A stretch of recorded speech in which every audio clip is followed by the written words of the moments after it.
The holidays are back at Starbucks, and there's so much to share. With classics like Caramel Brulee Latte, Peppermint Mocha, and Chestnut Praline Latte, we're celebrating everyone's flavor of festivity. Order yours in the app. This episode is brought to you by Indeed. We're driven by the search for better, but when it comes to hiring, the best way to search for a candidate isn't to search at all. Don't search, match with Indeed. Use Indeed for scheduling, screening, and messaging so you can connect with candidates faster.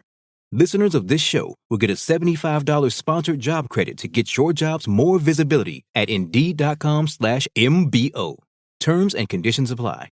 Amanda from Trifecta Fitness. We're proud to be Clarksville's new Get Fit headquarters. Trifecta Fitness is a state-of-the-art spin and strength training studio. Our spin studio is truly one of a kind in this area, complete with 20 state-of-the-art live fitness bikes and an incredible sound system. Our strength training is done in small groups of 6 or fewer, and all of our strength and spin classes are scalable for every level of experience. Come see us in the heart of Clarksville, just behind MAPCO at the corner of Old Trenton Road and Wilma Rudolph Boulevard. Call us for more info at 931-542-6265 or download our Trifecta Fitness app for a full list of upcoming classes. For every veteran, there is a story about a calling to serve, to fight for the freedoms of the American people. And every story has a struggle, a sacrifice, and invisible wounds.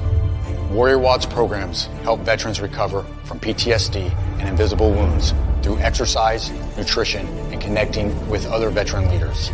It is estimated that 22 veterans die each day by suicide, and another 30 veterans die each day by substance abuse.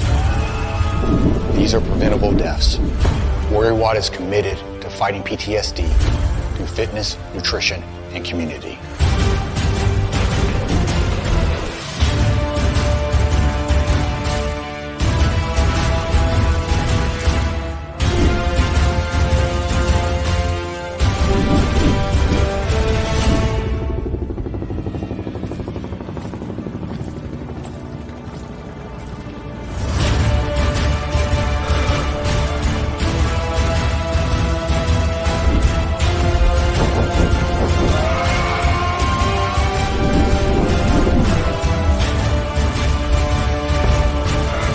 Got the privilege and opportunity to support our heroes in their time of need.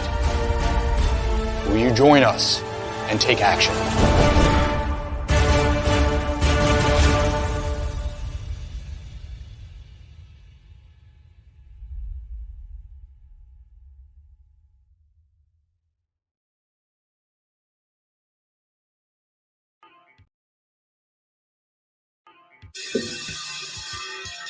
All right. Welcome back. MisFitNation. We are a show founded by a veteran and hosted by 2 veterans and a military spouse. Our mission is to get people to tell their story to the world. If you're an author, share your tips with MisFitNation. If you're a musician or actor, our audience needs to know how they too can get into the business. Coaches, we love our coaches. Come on and share some of your tips with the Misfit Nation to help them become better versions of themselves. If you're a corporate leader or an entrepreneur, come on and share how you did it and how hard you have fought for success. If you're a veteran, first responder, or Gold Star family, we would love to have you come on and just share your story with the Misfit Nation. We always have time for you. If you're feeling down, alone, or starting to see the darkness, stop. Think about those who are around you.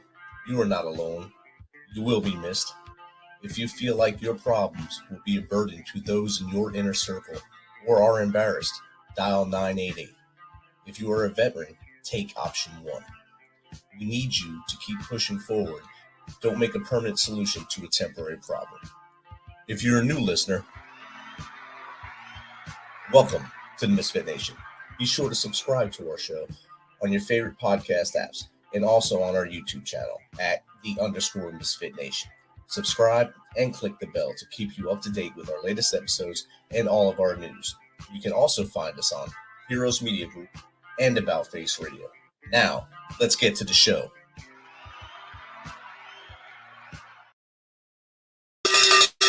All right. Welcome to our Sunday night show. It's been a great week. Finished up our work out in the woods with soldiers and actually able to focus more on the show now that things are back to normal here. Tonight we have a good one. In the news lately, all you hear is the thoughts and the concerns with artificial intelligence. Well, our next guest, he's a thought leader in AI and startups who has impacted over 10 million lives and generated over $500 million in value. With experience working with clients like Microsoft and IBM, he's spoken at the UN alongside the Secretary General and Nobel Peace Prize winner, and his work has been mentioned by President Obama and Bill Gates. With 4 patents in AI, he's the perfect person to learn from about how AI can benefit you all. So without further ado, let's welcome Manuj Aggarwal to the Misfit Nation. Welcome, Manuj. Thank you so much. Excited to be here. Thanks. It's great for us to connect, and I know we had a couple hiccups along the way with your schedule to get you here, but we got you here now, and you're coming to us live from Vancouver. It's a little cooler there than it is here, so thankfully, hopefully you bring some of that cool air to us tonight. Yeah, absolutely. I'm sorry about all the smoke that's coming to the US from the Canadian fires, but it has been very intense this year, actually. Yeah, that's pretty big. That's the first time in my lifetime I've ever seen that, so that's pretty horrible. I'm sure the people up there, like you just said, you're sorry about the smoke, but I'm sure the people up there who's been affected by the fire itself would like it to end as well. Yeah, absolutely. So Manuj, I gave about basically a 2-sentence brief on you right there. If you could just expand a little further into more about you from as far back as you want to go, how you got into the AI world and basically helping startups and business, and to how we got here, that'd be awesome. Yeah, absolutely. So my journey started in India. I used to work in a factory for $2 a day, and I wanted to change my life. I wanted to do something different, and I found a way to increase my value through a valuable skill, which at that point turned out to be technology. So I found myself enrolled in a computer programming course, and I learned a lot about computers, and it fascinated me. And so I guess there was slight luck involved as well at that time, because the internet boom was just sort of coming up. And during that period, I came to North America. I got a job very easily because .com boom was in full flow. And I also lost multiple jobs rapidly in the following years because of several events which were outside of my control. So, .com bust happened, and then September 11th happened. And so that sort of forced me into entrepreneurship, and I started my consulting company, and I started working with many startups, and then started a project with Microsoft, Pearson Education.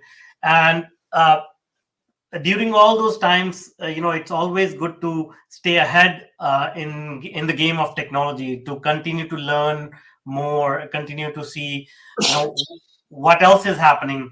And people with passion for their work, generally they are that way. Like, they are always looking for the next big thing.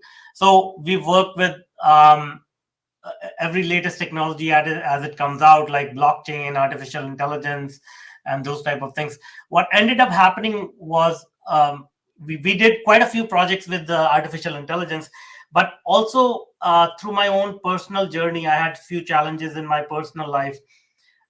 It led me down the path of meditation and understanding human psychology and neuroscience. And I started seeing a lot of parallels between these two fields: neuroscience, how our mind works, and artificial intelligence. So those were the crossover solutions that we found very fascinating to help individuals as well as corporations. So that's sort of what we work on: use that knowledge to implement solutions in artificial intelligence. It has been really a cool experience solving some really interesting problems using artificial intelligence. I can talk about that. Awesome. AI is fascinating to me. I tested a little bit with that chat GPT stuff, just throwing in a sentence and see what will come out. And it'll come out with paragraphs and paragraphs just based off one sentence I write in there. After it kind of gets a feel for what I think like, and then just goes with it. So it's a pretty cool thing there. And I know the military, our military, your military in Canada is also using it.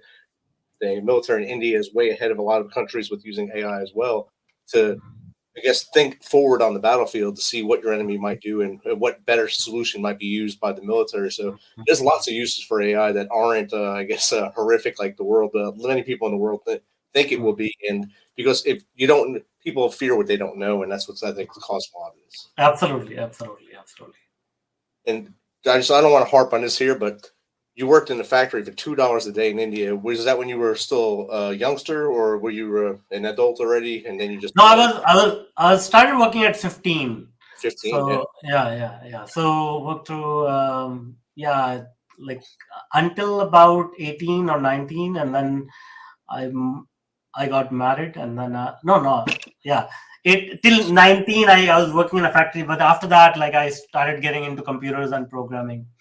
Nice. At least you were able to find your path out. I know a lot of people know probably didn't make that path out of there. And probably still suffer doing that kind of stuff. Absolutely. Yeah.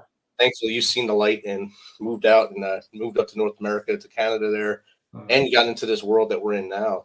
So now I'll let you just dive into AI and try to break it down so the audience understands that it is not bad and what it actually can do for us.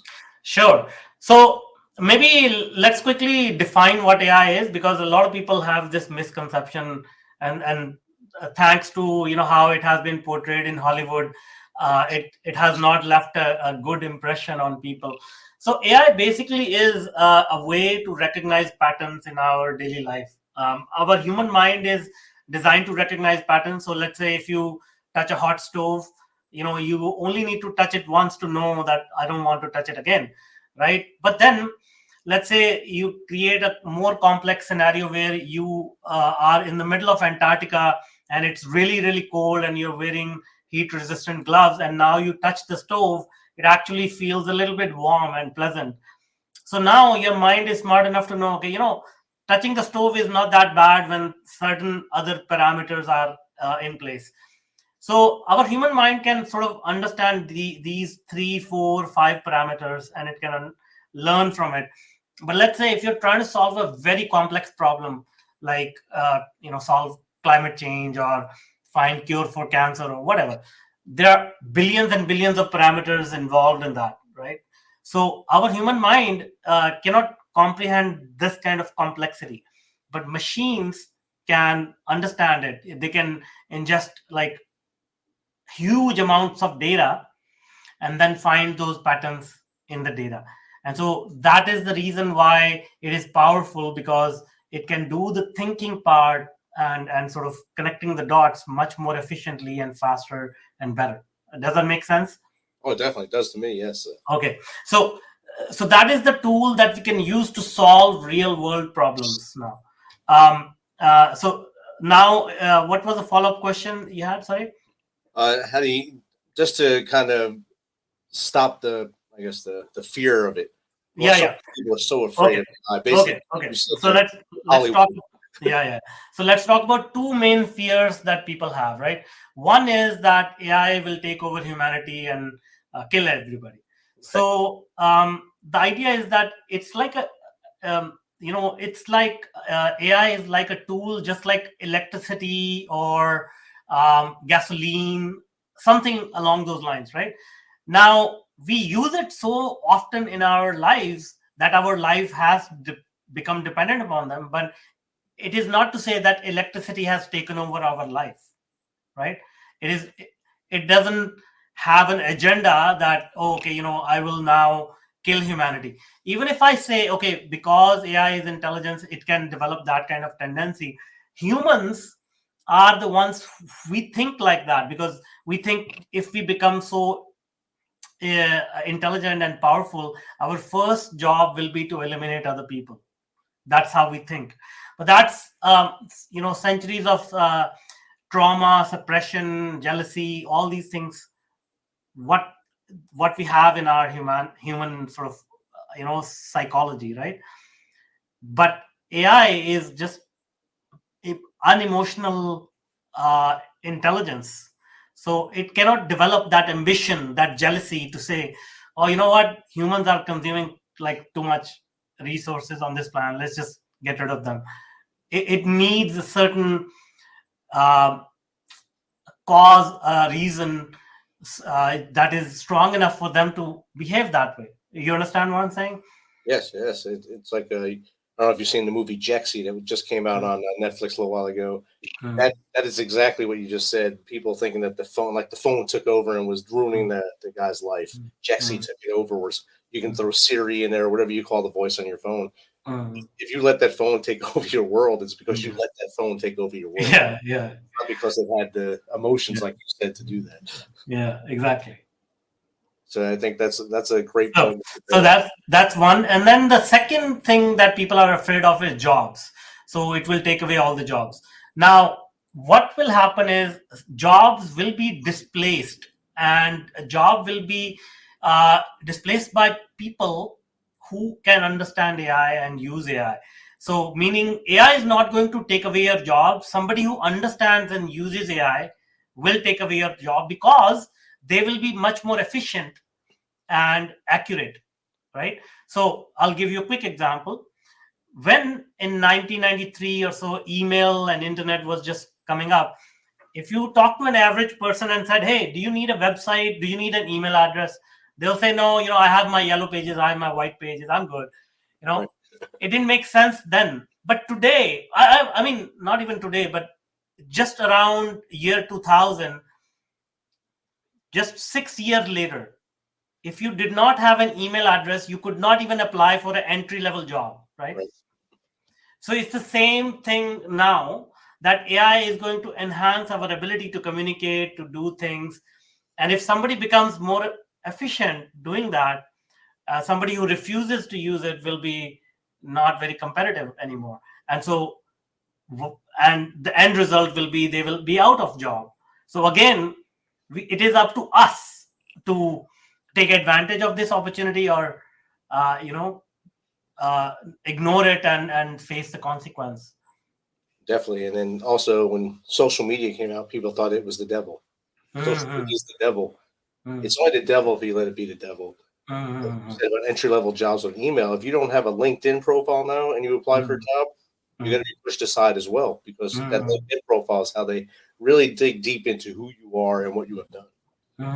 Absolutely. So it's if you can adapt to change and adapt to the changes that are happening, both with AI, machine learning, whatever you want to call anything that's happening, you have to be able to adapt as well, and you'll be all right. Exactly. So when did you know that you became this global thought leader? When was the first bell that went off, or the first person that contacted you said, hey, Manuj, we need you to come talk to us? Well, I mean, this is a tricky thing, right? Like, I don't even understand what global thought leader means, because my thoughts are normal thoughts. Right. And it seems like when I talk to people and share my thoughts, they are interesting to them. And the other thing is, I've shared my thoughts with some true thought leaders, like the former director of CIA, General Petraeus, like these level of people. And I guess that's the interesting thing that happened to me when I was able to communicate with them and had a good understanding of where they were coming from. I was able to convey, what I see, and have these exchanges. Like on my podcast, like I have interviewed more than 300 really solid people. So those type of things made me realize that, okay, we all have something to share. We all have something to say. My specialty happens to be technology and artificial intelligence. And I think about these technologies in a certain humanistic way, because of my background, because of my experience. And that's what I think people found interesting. Definitely. And I think, like you said, your background, you come from humble beginnings too, real humble beginnings. And if people understand what you went through to realize that you need to get into computers and learn the .com stuff, to learn all this stuff to move forward, that's probably why they reach out and say, hey, Manuj, let's sit down, let's have a Coke, let's talk about this, or a coffee, whatever you drink, and let's hang out and let's find out, let's do a little mind meld and see where we can go from here. Yeah, absolutely. Drop General Petraeus' name. You have Bill Gates. Bill Gates is also talked about you. President Obama So you've had some pretty good elbows to rub with. So I'm sure. Yeah, I want to clarify a few things, right? So they didn't mention me by name because I mean I'm still there's way too much distance between me and those personalities. But a project that we worked on directly, we delivered. That's what they mentioned because it had such a big impact on millions of students that they mentioned that project. So that was a link between me and these people. It's still a good link though to have and to have them in your corner. Yeah. So what do you think? I think we talked about the jobs thing. We talked about it taking over humanity. Is there a simple way to maybe calm the fears of those who are afraid of technology, really, and make them see that it can help them? Is it maybe giving them a tablet with, say, something like ChatGPT on there, let them just play with that a little while to show that it won't kill them and it will actually help them? So the interesting thing is that a lot of people don't realize it that AI is already in our lives everywhere. Okay, so we are recording this show live and we are streaming it on like multiple platforms, including radio and all of that. Everything underneath the covers is being controlled by AI. Right? That is the reason why we are talking to each other in high definition, in real time. I mean, even 10 years ago, this would have not been possible, right? You take out the device that is all, we all carry a device in our pocket. Everything on that device is controlled by AI, right? Yeah. So this is a misnomer that, okay, AI will come and it will happen. It is already here. We are already in it. And so the fear is about the next level of enhancement, because ChatGPT has shown us that the realm of human beings is of thought. We value thinking. So meaning all the CEOs in the world, like people who make the big bucks, they are paid the big bucks because they can think of solutions of difficult problems. Right? Exactly. So now you cannot compete with a machine with an IQ of 1000. So that has tilted the scales of competitiveness of even human beings. Like I can come up with solutions now using ChatGPT or AI that probably could have taken like at least $10 million in 2 or 3 years ago. You see what I'm trying to say? So that's the thing that people need to realize, the opportunity that exists rather than the fear, because that fear is what will keep them from taking that leap, right? Imagine again, I try to use analogies from history. So people who are old enough to remember when the internet was just coming out, there was a big fear about Y2K. Oh yeah. People thought, when Y2K happens, like everything is going to shut down. We're not going to have any groceries in the grocery store. And so people who were afraid never even touched the internet or technology, right? In the meantime, guys like Jeff Bezos, they started an e-commerce company and became the richest person in the world within 15 years? Less than that, yeah. Okay. So that's the opportunity now, but just like 100 times more, 100 times bigger, right? So I don't try to put my thoughts in other people. I just try to show them, okay, this is what happened last time. So if you missed the boat, there is another boat coming, but don't miss this one just because you missed the previous one. Don't fall off the boat because you were afraid. Yeah. So you talked about meditation earlier. That's a big thing with a lot of our audience here, because a lot of them look for ways to deal with trauma that they dealt with in the military or in life even. Mm-hmm. So meditation is really good for that. So how do you combine meditation? What does meditation and AI have in common, really? That's a very interesting question. What happens with meditation, first of all, I think everybody, and especially, the reason why I was so excited about this show, because I have looked into the conditions of veterans. I was talking about General Petraeus. Like, he's very, very passionate about veterans. So he does a lot of work for veterans. So when I was like talking to him, then I realized how big of a problem this is. Like 18 million veterans in US, and and their state of mind, and it's like I cannot even imagine going from a very structured environment to a to this world, crazy world. So, and this is all related to it, because what happens is that with meditation, and I do recommend anybody listening, please, if you don't meditate, start your meditation practice, because I think that will change your life. If you're going through certain challenges, whatever challenges those are, meditation is the key. So with meditation, what happens is our life is controlled by our emotional subconscious mind. 95% of our actions are controlled by our subconscious mind. But the problem is we behave like we are the rational 5% of the mind, and we make logical decisions. That's not true at all. But with meditation, you can start to observe this sort of this dance of emotional reactions to things.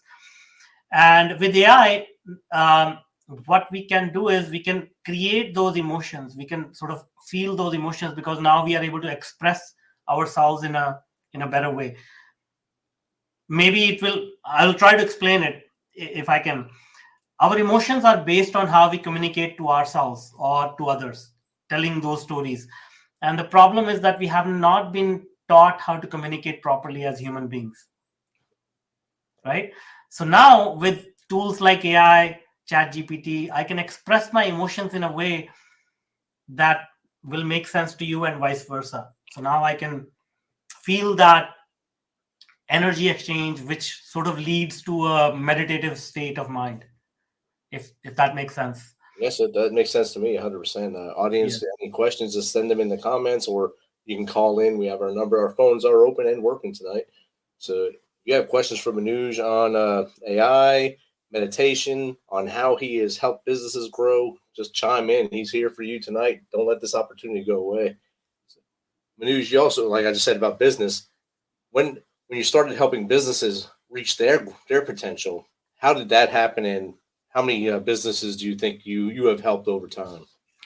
See, my passion has been innovation and technology. So, we have helped so many, like hundreds of startups through advice, through mentorship, resources.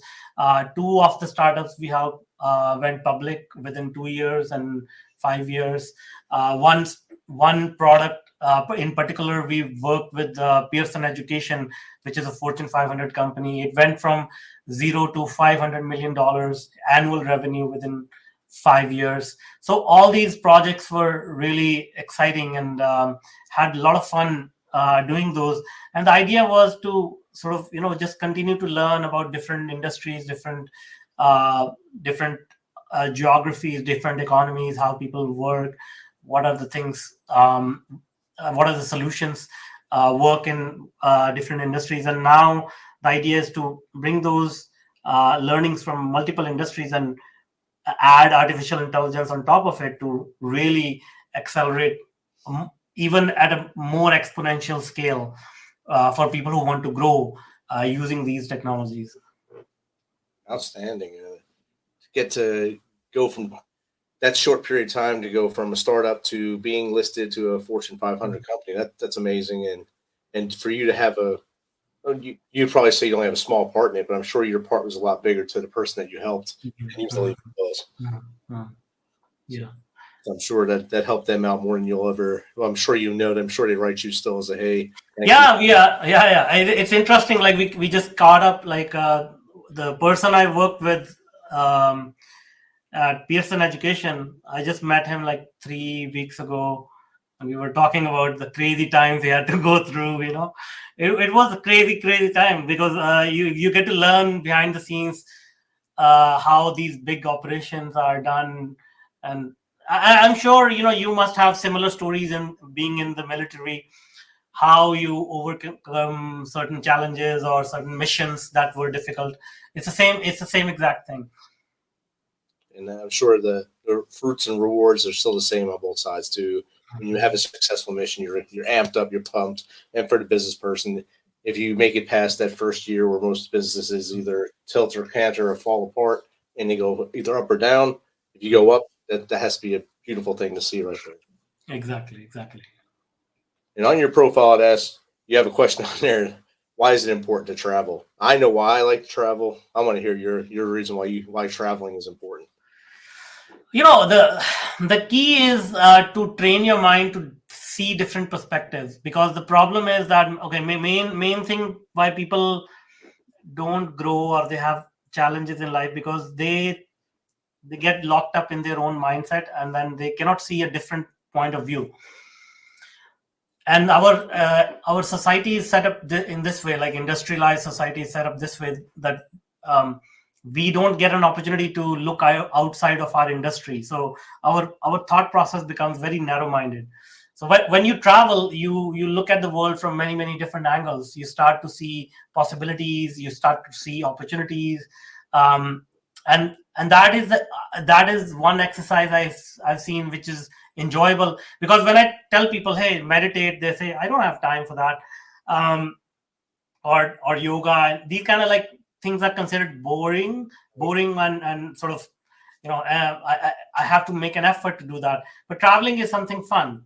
So it's like, okay, how do you stimulate your mind? And that's how I think about traveling. And the other thing is you get to, meet different kind of people, make new friends, experience new food. Food is such a innate experience in our evolution. So we need to have that variety of food. I was going to throw in food before you even said it. Every country I've been to, I've tried their food while talking to the people. I think that's the best way to get engulfed into their culture. Absolutely. You go there with a closed mind. No, I'm not going to eat that. Not going to eat that. Oh, get away from me! Don't talk to me. That smells horrible. Just go and do it. And in Korea, I ate worms, silkworms. I ate them. They gave me. These are great. These are wonderful. Yeah. I never would have tried them before if I was not in Korea. Yeah. There's always you gotta just get into the culture and do what you got to do to learn. Like you said, expand your mind, expand your horizons, understand more than that little box you live in. Yeah, absolutely. What's the best place you've been to? I love New Zealand. New Zealand was great, even though like it was very similar to Canada, but it had a different feel. Like, especially I went after watching Lord of the Ring movies, right? Like, so it has like a sort of an impact on you. And when you see the actual places where they shot those scenes, like it's fascinating how how much impact a movie can have on a particular travel destination. But yeah, no, New Zealand was great. And then I think Europe has been such a rich continent to visit, like so much history there. But yeah, I mean, growing up in Asia, like I've seen multiple contrasts. I haven't visited Africa. That's where I want to go next. So that's on our list too, as a family to head there. We don't know where in Africa. We'll probably just throw a dart and try to find someplace safe and go there. Yeah, absolutely. Do what we can there and just to experience something different. Yeah. I think that's the best thing to do. We took our daughter to China, to Thailand when she was 11 and 12 years old. Mm-hmm. So she got to see something way different than the United States at a young age and appreciate things more when she came back. Mm-hmm. Absolutely. This next question is probably a curveball for you, but what is the fastest and sure shot way to become a millionaire? See, the first thing is that a lot of people don't know what success looks like. So if success looks like $1 million, okay, what are you going to do with that $1 million? I mean, the problem is that people only look at the number, but they don't look at what actually they want to do with that $1 million. Or when you start to ask them, okay, here is $1 million, what are you going to do? They'll say, okay, I'll take a vacation or I'll buy a home. And okay, okay, that you've done that. Now you have some more money left over. What are you going to do? And then, you just take like 2 or 3 steps after that. They have no idea, what are they actually going to do and who are they going to do it with? So when you do a little bit of an exercise, you start to realize, oh, actually, I would like to spend more time with my family. And so if you start to work your life towards that goal. And then there is another exercise we do with people. It's based on this concept called Ikigai in Japan, which basically gives you your life purpose in terms of what you're good at and what the world needs, and how you can make an income while doing the work that you like to do. So once you understand what success looks like and you find your life purpose using Ikigai, you put those together, and then you take action every day to gain, sort of work on that life purpose. Life becomes so easy. Life becomes so serendipitous that things start to happen, and before you know it, you get to your destination. Start having fun doing it, so it's good. Yeah. You said you may hit that $1 million, but what are you going to do with it? What do you do when you hit 1 million? Yeah. Right now, that's probably going to pay off a house and a couple cars. So with the cost of everything now, but if you want to make it bigger, you have to keep that focus and be happy with what you're doing. Find that life purpose, and when you wake up every morning, knowing that that's what you want to do. Exactly. Don't be miserable. Yeah. Exactly. So Manuj, we talked about a lot of things here in a quick period, 30 minutes really.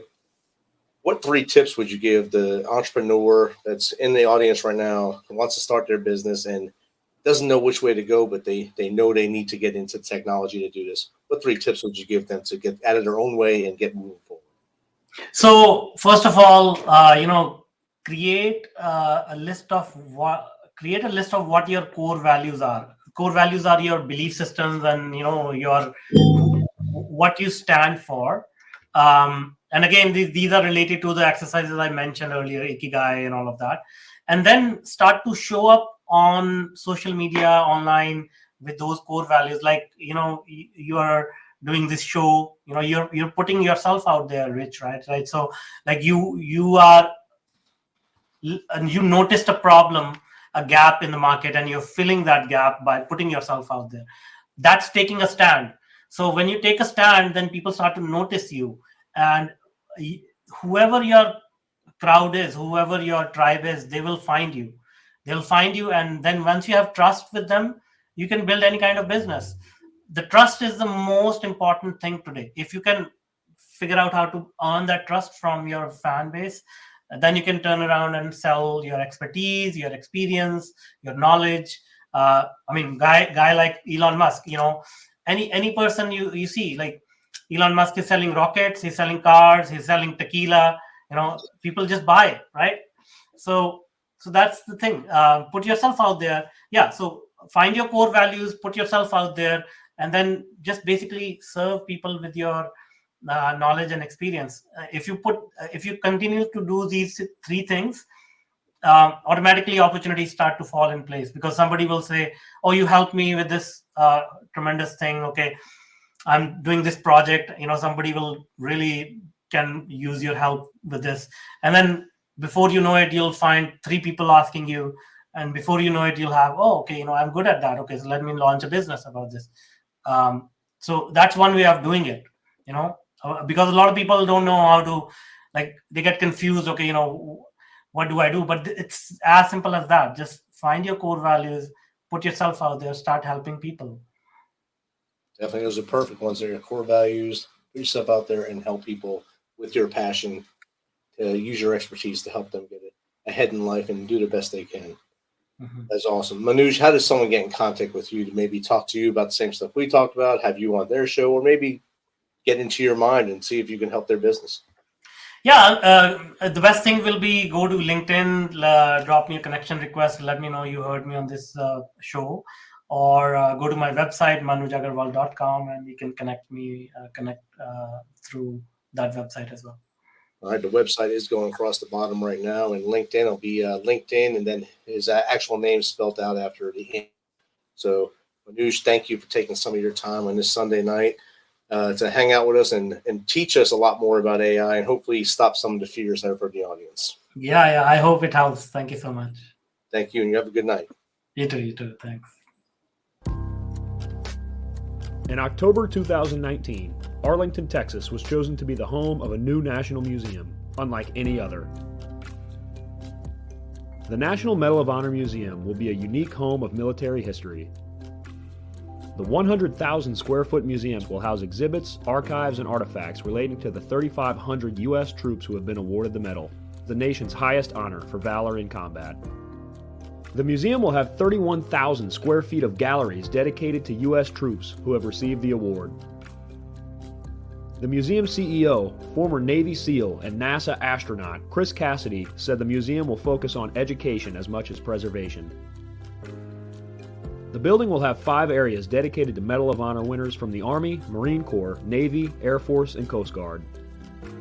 The main gallery will be located in a central plaza under a 25,000 square foot slab of steel, which will appear to be suspended in midair. It will be supported by 5 pillars.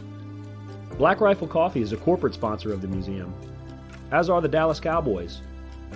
The museum's board also includes over a dozen major corporations and 6 Medal of Honor recipients, including David Bellavia, Patrick Brady, and Britt Slabinski. Army Staff Sergeant Bellavia was awarded the medal for clearing an entire house by himself on November 10, 2004, as a squad leader in support of Operation Phantom Fury in Fallujah, Iraq. He killed 4 enemy fighters and wounded a 5th in close quarters battle. Army Major General Brady flew and coordinated the evacuation of 51 seriously wounded men during a firefight in Vietnam in January 1968. Slabinski, a Navy SEAL chief and team leader, led a rescue team of SEALs during Operation Anaconda in Afghanistan in March 2002. Slabinski and his team flew to a mountaintop ambush site to rescue Petty Officer First Class Neil Roberts, who had fallen from the back of a helicopter. Slabinski led the team through almost constant combat against an entrenched Taliban force. Along with the board members, former presidents Jimmy Carter, Bill Clinton, George W. Bush, and Barack Obama serve as honorary directors. The museum is expected to open to the public in late 2024.